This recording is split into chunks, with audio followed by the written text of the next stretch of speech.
What's going on, people? Welcome back to the Baby Fathers podcast for another brand new episode. I'm your co-host, and I go by the name of DJ Ridler. Today, before I even start, I want you to make sure you subscribe to the channel, like, press that notification button, so anytime a brand new episode comes on, you're going to be the first to know, all right? Now, I've got another special guest on today's show. He goes by the name of Damon Dominic. How you doing, my bro? Yes, I'm good, thanks. All right, before we start, I want you to come just a bit closer to the mic, just so we can hear you. Okay, thanks. Yeah? So I want to say thank you for coming on today's show. You're welcome. Now, this is a bit more different because usually we get fathers who come on the pod. Yeah. You're actually acting as a father, but an uncle. Yes, that's correct, yeah. Yeah? So I do believe you're a foster carer to 3 boys. Yes, 3 of my nephews. Yeah? All right, so I want to kind of get straight into the story. So it started about, let's say, 4.5 years ago. So I have a twin sister. I have a twin sister, and she went through like a lot of mental health, a lot of just kind of ongoing kind of drug use, and that led to depression, and then that led to mental health. So there was a lot of incidents that happened that got the police involved in her household and social workers. And then eventually enough was enough where they said, okay, we have to take the kids from her. So she's got 5 children altogether, 5 boys, and the social services just took them away. And the 3 youngest ones, who at the time was 3, 7, and no, sorry, I got that wrong. That's fine. Right, when they was young, you know what I mean? And, they said that mom can't have them. And because dad was 4,000 miles away, social workers wasn't letting dad have them because they didn't know him at all. They don't know who he is on paper. So they made a decision to put them into foster care. So I thought to myself, I can't let them go through that foster care system because, number one, 3 of them as brothers, they're not going to be kept together. They're going to get split up straight away. And then in the long run, that's going to lead to other things, like broken. They're going to be broken from that alone, you know what I mean? So I took it on myself to take them in, as I have no children myself, and, I just work and, travel. So I just thought I'd take them on myself.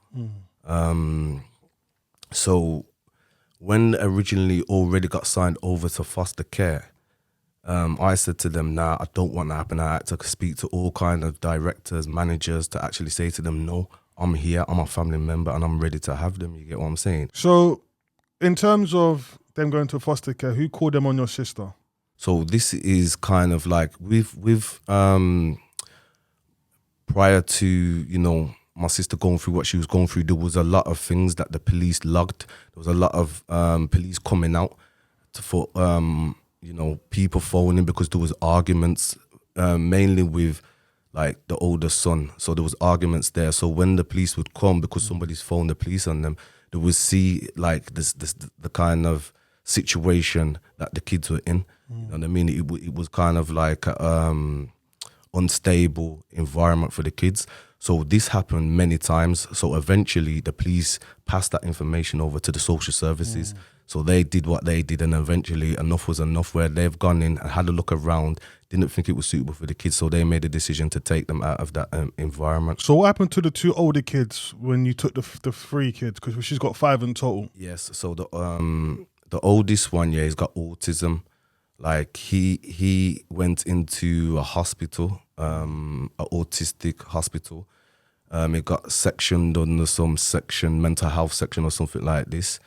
And then the one that was, I think he was 16 at the time, he was under my care as well. So, but because he was like of that age, he kind of was in and out. They couldn't really hold him like that. But, he was still like, he used to stay with me a couple of times, but most of the time he's kind of just staying in shared accommodation until he gets his place. Obviously, I don't want to try and push the boundaries. But what caused your sister to obviously start taking drugs and stuff like that? I think it's a numerous of things. For what I know, a relationship that kind of brought kind of things to the surface. Like I like to say that, you know, my siblings, most of us we've gone through trauma growing up, yeah. But I think, you know, some people can manage it, but some people can't, you know what I mean? And I think that it was highlighted to her in a way where she kind of just thought, I am going through something, and then the drugs just made it kind of just come out, like it just spilled out. You know, she was going through some stuff, just even fighting for her son who's got autism, with the doctors and social services. And I think all that pressure just came out in the end. And I think that was based on the relationship that she was in. Okay. Yeah. Was there any time, did you know that she was taking any drugs or? Yes, I did. But, you know, she assured me, because I know it's not her. She doesn't touch, like, it started off with, like, you know, just, you know, weed. You know what I mean? And, you know, I know it's not. I'm saying, nah, that's not you. But she says, she's got it under control. You know what I mean? But, clearly behind the scenes, it was kind of, you know, getting heavy bad. stuff. Yeah, it was getting bad. Yeah. Well, I can't say the heavy stuff because I don't know that. Got you. But where she is now, I think she would never say, but I think that it must be heavy stuff to where we are today. And it's kind of more or less the same situation, if not worse. You see what I'm saying to you? Yeah. All right, so let me kind of bring it back. So when you went to obviously file the papers for them, what was the process doing that? Okay, so it wasn't so much like a paper kind of trail. It more was like I had to phone people and speak to them direct, because when I say it like that, the decision was already made. They was at the police station and it was ready to get picked up by the fostering family or whoever was going to pick them up. Like, so within them couple of hours, I had to phone many people, as in managers from social services and all kind of directors, just big top people.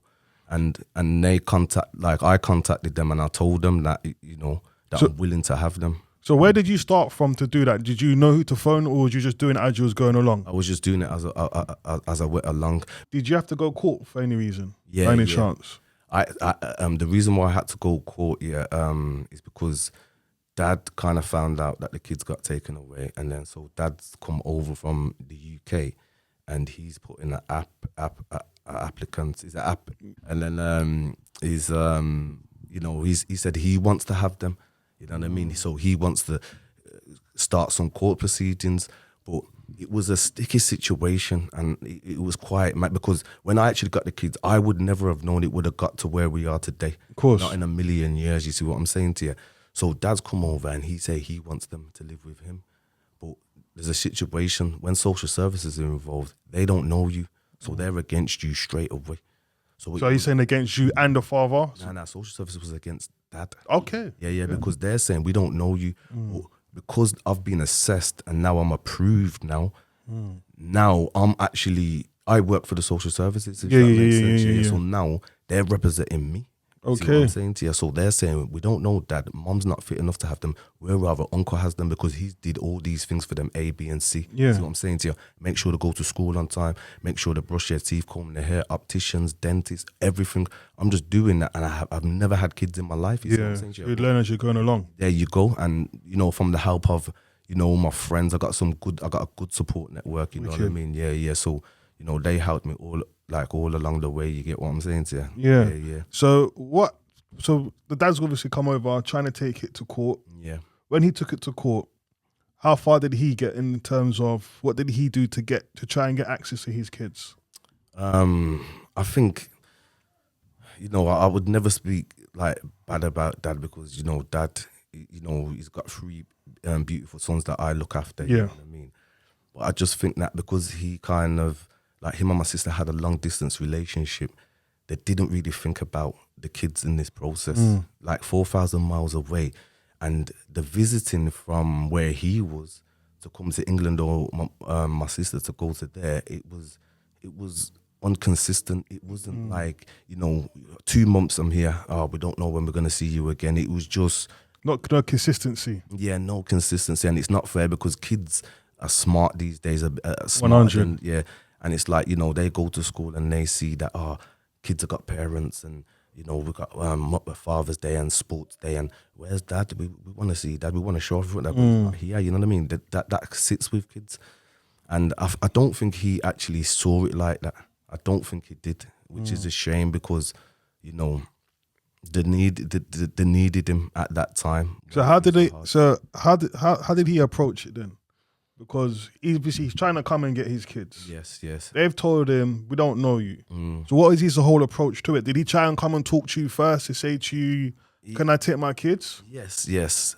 But what it was, we had many conversations, me and Dad. We had a lot of deep conversations, But I think what it boiled down to, that it was kind of just like one track minded, just like, I made these kids the mine, so they should be with me, which to a certain extent I understand. But as time went by, I kind of understood that for those 3 boys to leave where they've grown up, their families here, their brothers here, their mums here, they don't know she could get better. You see what I'm saying? Nobody would have known what would have happened. Everybody's here. For him to take them to another environment, it was almost like throwing them into the lion's den. You see what I'm saying? So was he trying to take them back to his country with them? Yes. Okay. To America, where they don't know nobody and they don't even know him too tough. Yes, he's their father. Never take that away. But they didn't know him. And that was the problem. They would have been rather close to their mum. You see what I'm saying? Even though they kind of knew that something was going on with their mum, they would have rather be close to her. You see what I'm saying? Yeah. But to take them away from that, it wasn't fair. I even spoke to him. I said, okay, why don't you come over here? You know, I will support you every way I can. Just be here with them. Be here with them in environment for even 1 year, and you might win them over. Then you can take them, build up something. But he just wanted to take them. I don't think that was fair on their little souls. It would have crushed them. I know that. You get what I'm saying to you? So you've gone to social services. Yeah. They've turned around and said to you, you can hold on to the kids till we do assessment on you. Yeah. Dad's coming over because he's found out that you've got the kids. Yeah. He wants to take the kids back with him. Yeah. Social services is not allowing him. Yeah. Did you and the dad then put something in place for him to see the kids when he wanted to? Yes. Like, you know, every time he came over, he would see the kids. This is standard. But, you know, we've got to take into consideration the kids have got like school and other commitments. So we work it all around that. You see what I'm saying? And he was kind of happy with that. At one stage, he actually, I made him stay at my flat. Okay. And that was, you know, that was to kind of show him that, I'm not trying to take your children. I'm not. But did he think that in the beginning? I think he probably, no, I think now he's starting to understand. You see what I'm saying to you?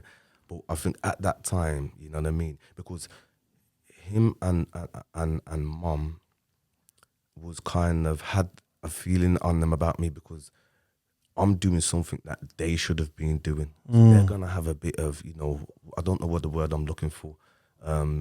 Resentment. Yeah. But that wasn't down to me. That's down to their own kind of way on how they chose to do things by having a long distance relationship and not keeping consistency. So how was your sister towards you when you took the kids off her? Was she? That's up and down. Yeah. Up and down. Like even in her mind, she still thinks that I've tried to take her kids. Whereas it's plain and simple. If I said no, which I could have said no, I would not fight for them when I made that call. They would have been in a foster family where my sister and father wouldn't be able to speak to them. You know, they wouldn't even be able to see them. You see what I'm saying to you? So I think that they've got to take into consideration that I took them into family. You see, I'm on family. You see, and I know them anyway before all of this was even happening. I know them, so there's it doesn't. Yeah, but she's it's up and down with my sister. She has got like, and it's my twin sister as well. Yeah. She really thinks that like I've tried to take her kids, but I think that's just down to not accepting that, you know. She messed up. Yes, that's the correct word. Yes. So how many courts did you have to go to get custody of them? There was a lot of court cases in the sense of hearings and paperwork from dad, paperwork from mom, assessment on dad, assessment on me, assessment on mom. You know, all social services, CAS, all these people was involved, you get what I'm saying? And then when it came to court, it always would get postponed because somebody's hasn't did what they're supposed to do or whatever. You know what I mean? And then the final time, the 5th time when it actually went to court, that was a very serious time. Yeah, and then that's when the decision got made that they're gonna stay with me until they're 18. So when you got the court, they've told you have won. Yeah. how was that for the family itself, and how was that towards the dad? Because the dad obviously lost. Because that's the reason why he was in court. Because he took you to court for his kids. Yeah. What was his reaction to that after? It was just, I could tell obviously he was hurt, you get me, he's gonna be, but it was just little sly things that were happening. Like trying to create situations, say that I'm not looking after their hygiene properly, or look at their house, videoing the house and saying, this is how he's living, where it was just petty stuff that, like, everybody could see it was petty, but to me, it's against me, so it's kind of putting me through some type of way, where I'm just saying, listen, like you should know that this ain't me. I didn't create this situation. As a man, you gotta take responsibility. You see what I'm saying to you? Yeah. Just accept what's happened and move forward, and yet co-parent, if that's the right word that I'm using. Yes, work together and do what's best for the kids. You see what I'm saying to you? The fact is, they're with me now, but yet still build something so they know that which I always tell them, that mom loves them and their dad loves them. You see what I'm saying? All the time, yeah. All the time, without fail. So just work together, because they'll have the best of, they've got a role model, they've got a father, and they've got a mother. You see what I'm saying to you? That's gonna make them double strong. You see what I'm saying? So did the dad know that the mum had mental health at the time when she was taking on the kids? It was a bit strange, because he's 4,000 miles away. They're having arguments. I think it was like, the relationship was breaking down. You know what I mean? I think financially, like, I think she was asking for money and he's not sending the money. There's a lot of politics. You see what I'm saying to you? It's like, I don't really see how somebody that's got children with somebody, how you can have a relationship. You can have a relationship if you're just a single person. When there's kids involved, how's that gonna work? Yeah. So what's the relationship with you and the mum now? Is it? It's up and down. By her like feeling like that, does she get access? Because I know it was in some social services, they in some cases, they try and say that to not let them have contact with the parent, obviously, who may be suffering forever. Yeah. Because they don't want the child to be affected by the emotion side to it. Of course. So is that something in place where she has certain times where she can only see them? Yes, and it was quite strange, because there was times where she was seeing them regular, and then like I would actually go on the visits and I would say to her, "Come on, get better." I try to speak to her and say, "So come on, you got this." Because what she doesn't understand is she keeps that consistency. Before she knows it, she probably could all have them back. Yeah. But what happened between that time? It was up and down. Certain times she was like, social services, and then they're like, okay, she was unstable, so we had to terminate the visit, and she was putting herself in a lot of predicaments.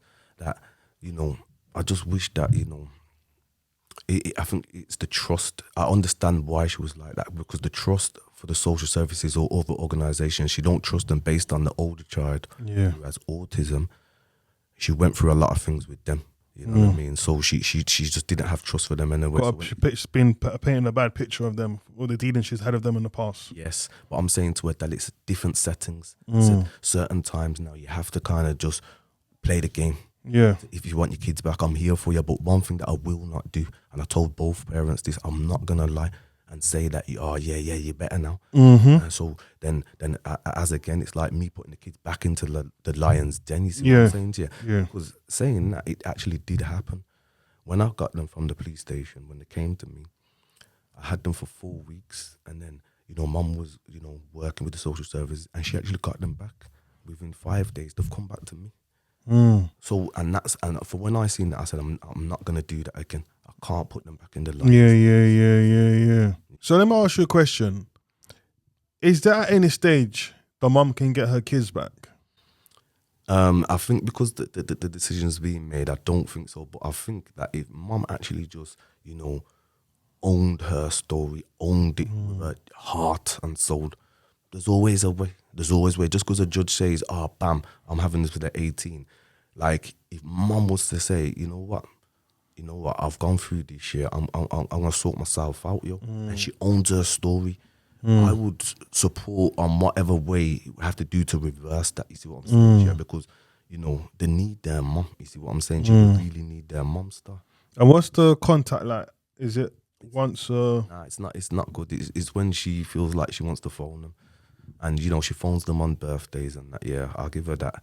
But she's supposed to phone them every month, but she doesn't. And you know what? She's probably like, say if she sees this and she's gonna be like, it's the truth. You see what I'm saying? Yeah, she knows what I'm talking about. You know what I mean? It's like just I said to her, just if you phone them once a month, you know how much that will be for them. You know how happy it is when they phone their mum and they sleep good.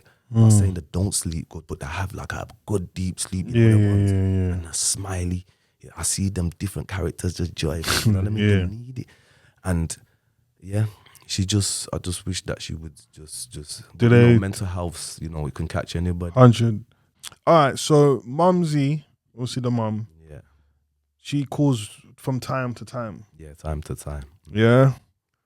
Now, in terms of her doing that, is there a point of view sometime to yourself that I can't be asked? Or are you always trying to stall? I'm always trying. But then it gets tiring because I'm saying it's not fair on these kids. Yeah, because you see in the after effects what it's doing to them. Yes. And, you know, like say if she says, I'm going to call them tomorrow, like I told them, your mom's going to call you tomorrow, and then they don't call, then I have to be that guy. I have to be the bearer of bad news. And I said, it's not cool. It's not cool. I see the sadness in them. You know what I mean? So it's just, it's not cool, man. In terms of the social services, how have they helped you? How have they supported you? They've supported me. They have supported me, you know. But one thing that I've got to say is that, you know, when there's a change of social worker, it's almost as if, I don't understand why they don't just have a book, just pass it to that next person, all the information. The next social worker doesn't really know what's going on. I have to tell them that, you see what I'm saying? Yeah. And then the second thing is, like, you know, I've stressed to them that, you know, I want you like to create something where mom and dad are going to be spoken to with a professional there, not just with me, because then I'm going to get that all the time. Now, somebody needs to speak to them and make them understand what's gone on. Because the seriousness. Yes, and the implications it's going to have if they was to carry on always being petty with either A or C or whatever, or just throwing hate at me. It's got to stop. You see what I'm saying to you? And I'm saying to them, they should be helping me to help them. You see what I'm saying to you? Let's do like a family, whatever, get together. A family get together where everyone sits down, express, get it out. You see what I'm saying to you? What's the issue? Let's talk about it.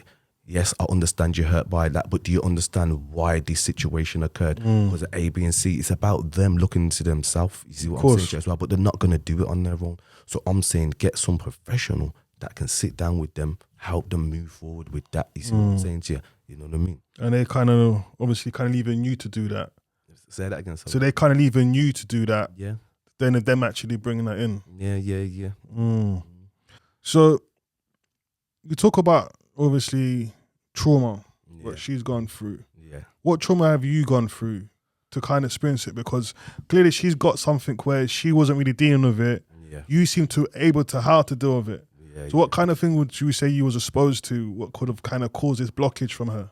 I think it's many factors, but the main thing is the household. As kids, when you grow up in a household, you don't know it until you're older that it was unstable. All right, so I'm going to speak from my own perspective. Of course. So it was just a lot of, you know, arguments in the house. There was like 7 of us all together. Mom and dad was in the house as well, which I was grateful for because many of my friends just had one parent. You see what I'm saying? Which is, But it still was unstable. There was a lot of kind of violence. You know, there wasn't that much love in that household. And I chose to find my love out in the streets. Okay. You know what I mean? That's where I kind of thought to myself, okay, there's nothing going on here at home. So, you know, out there it looks lively. And these people, like they're showing me love. You see what I'm saying to you? Yeah. So that's where I went to. But that landed me in a lot of trouble. You see what I'm saying to you? I did all of that on the road and, you know, incarceration and all these things. But I think that was my time to reflect. I actually reflected. The difference is with the other siblings, they didn't have that time to reflect. They've always been in that pressure cooker. So they ain't had that time to actually say, okay, I need to think about stuff.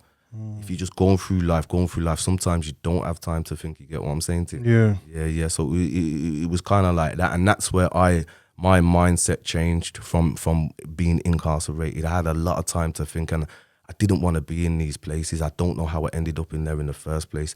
But then when I thought about it, I know it was my environment.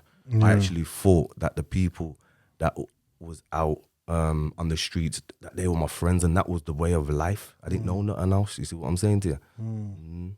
So how long did you do inside? I did quite a few sentences, little minor ones for minor offences like theft or,